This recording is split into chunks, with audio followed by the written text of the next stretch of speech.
Hi, it's Maria from Still Dreaming Homestead. I'm back with our book, Farmer Boy, that we've been reading by Laura Ingalls Wilder. So, yesterday we finished reading about the county fair. And that sounded like a lot of fun, but Amonzo, sorry my glasses are crooked, Amonzo got tired of having fun for 3 long days. So, we're going to go to chapter 22, Fall of the Year. And I'll just show you the little picture.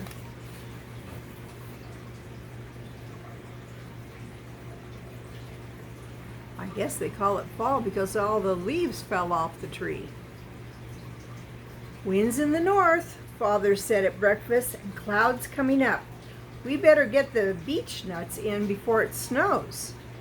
The beech trees grew in the timber lot, 2 miles away by the road, but only a half a mile across the fields. Mr. Webb was a good neighbor and let Father drive across his land. That was nice of him. The dog is bumping my thing. Amonzo and Royal put on their caps and worn coats.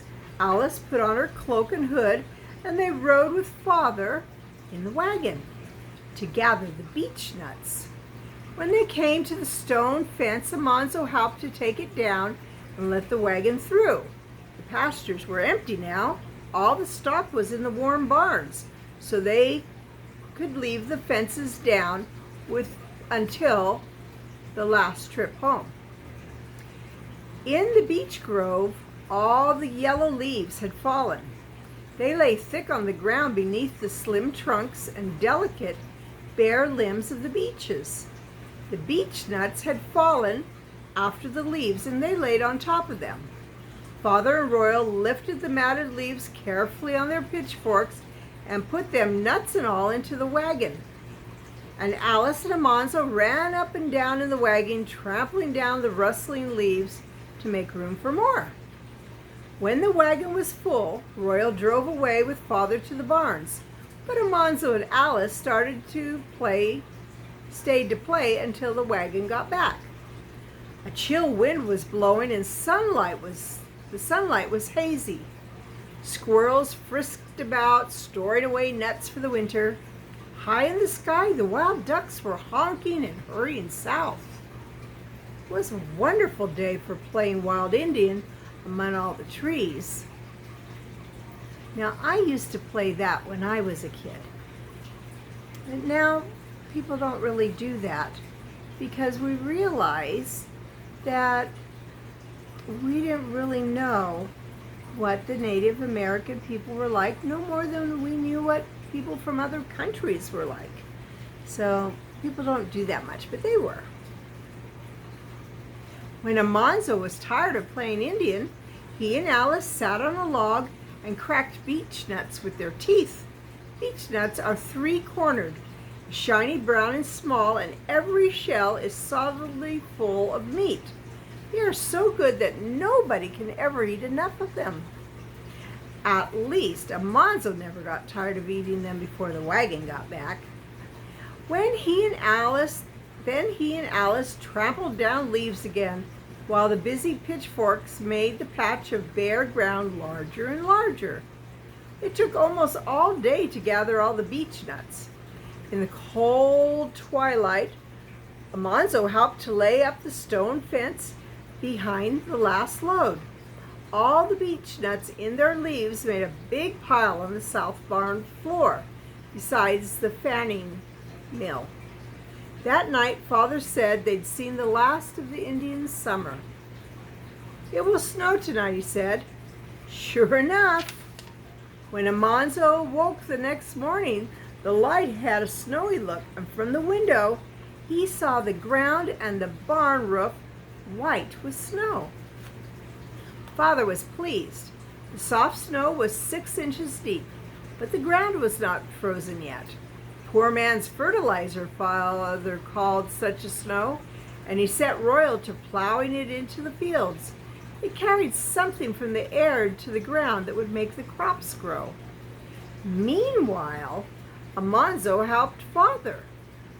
They tightened the barn's wooden windows and nailed down every board that had come loose during the summer's rain and sun. They banked the walls of the barn with straw from the stalls. It means they put it up against the bottom of it. And they banked the walls of the house with clean, bright straw. They laid stones on the straw to hold it snug against the winds. They fitted storm doors and storm windows on the house just in time. That week ended with the first hard freeze. Bitter cold weather had come to stay, and now it was butchering time. In the cold dawn before breakfast, Almanzo helped Royal set up the big iron cauldron, that's like that huge pot, near the barn. They set it on stones and filled it with water and lighted a bonfire under it. It held 3 barrels of water. Before they'd finished, Lazy John and French Joe had come, and there was time to snatch only a bite of breakfast. 5 hogs, which is a pig, and a yearling calf were to be killed that day. As soon as one was killed, Father and Joe and John dipped the carcass into the boiling cauldron and heaved it out and laid it on the boards. With butcher knives, they scraped all the hair off it. Then they hung it up by the hind feet in the tree and cut it open and took the insides out and put them in a tub. Almanzo and Royal carried the tub to the kitchen, and Mother and the girls washed the heart and liver and snipped off all the bits of fat from the hog's inside to make lard. Father and Joe skinned the beef carefully. The hide came off in one big piece. Every year Father killed a beef, and he saved that hide to make shoes. Leather shoes, you know. All that afternoon, the men were cutting the meat, and Almanzo and Royal were hurrying to put it all away. All the pieces of fat pork they packed in salt in barrels down in the cellar. The hams and shoulders they slid carefully into barrels of brown pork pickle, which Mother had made of salt, maple sugar, saltpeter, and water boiled together. Pork pickle had a stinging smell that felt like a sneeze.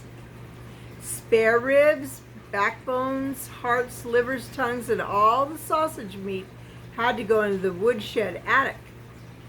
Father and Joe hung the quarters of beef there too. The meat would freeze in the attic and stay frozen all winter. Butchering was finished that night. French Joe and Lazy John went whistling home with fresh meat to pay for their work. And Mother baked spare ribs for supper.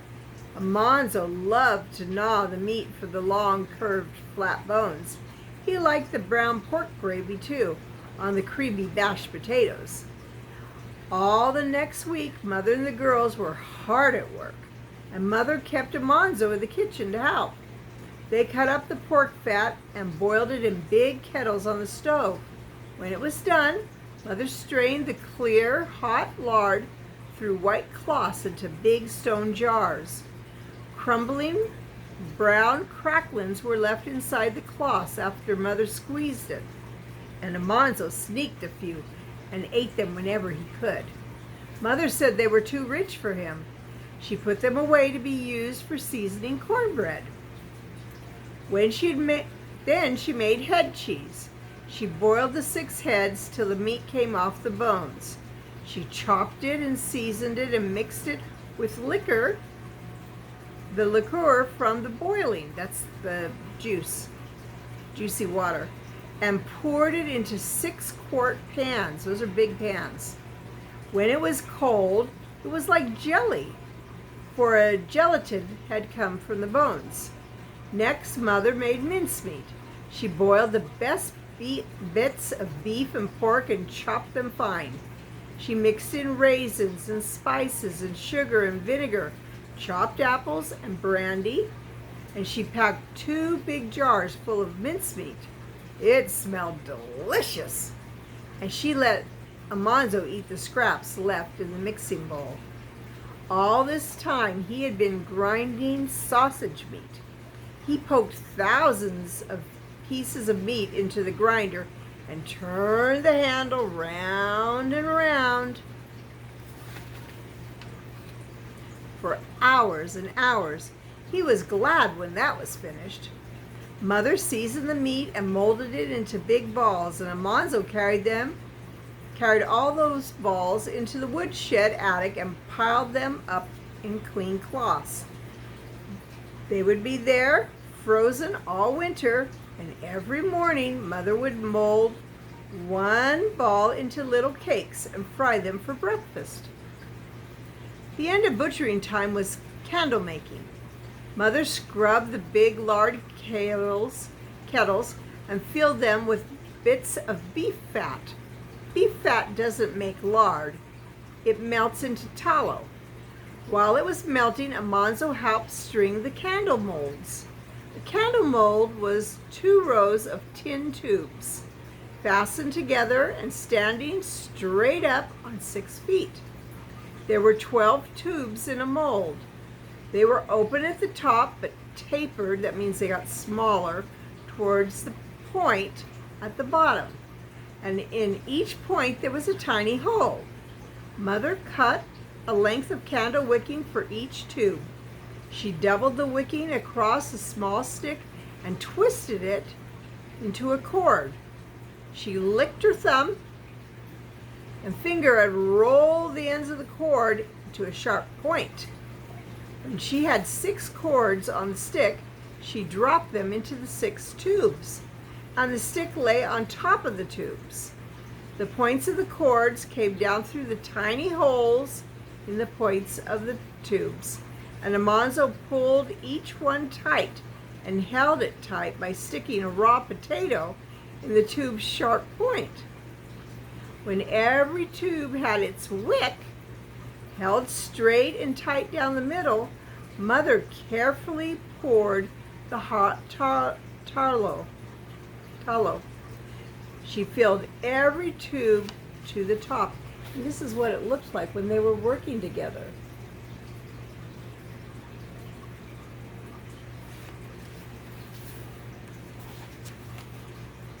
Then Almanzo set the mold outdoors in the cool. When the tallow was hard, he brought the mold in. He pulled off the potatoes. Mother dipped the whole mold quickly into boiling water and lifted the sticks. 6 candles came up on each stick. When Almanzo cut them off the stick, he trimmed the edges of the wickering off the flat ends, and he left just enough wicking to light on each of the pointed ends. And he piled the smooth, straight candles in waxy white piles. All day Almanzo helped Mother make candles. That night they had enough candles to last until butchering time next year. And that's one way they would have light in their house. So that's the end of this story. It was interesting. All these things they're doing to prepare for the winter. Now we go to stores and we buy our candles and we buy our food.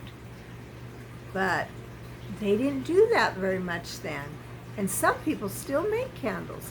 I would like to make a candle. I might make it beautiful colors. Well, it's Maria from Still Dreaming Homestead. I want to pray blessings on you and yours, in your house and out of your house, in the day and the night. And whatever you do, keep dreaming and keep a story in your heart. If you like these videos, please leave a comment below so I'll know. And if you know anybody else that might like them, share these with them. You can use Facebook or any of your other media that you have, or you could just tell them the name of my YouTube channel, Still Dreaming Homestead. All right, I would appreciate that. You have a wonderful night, and I'll be back tomorrow. Bye-bye.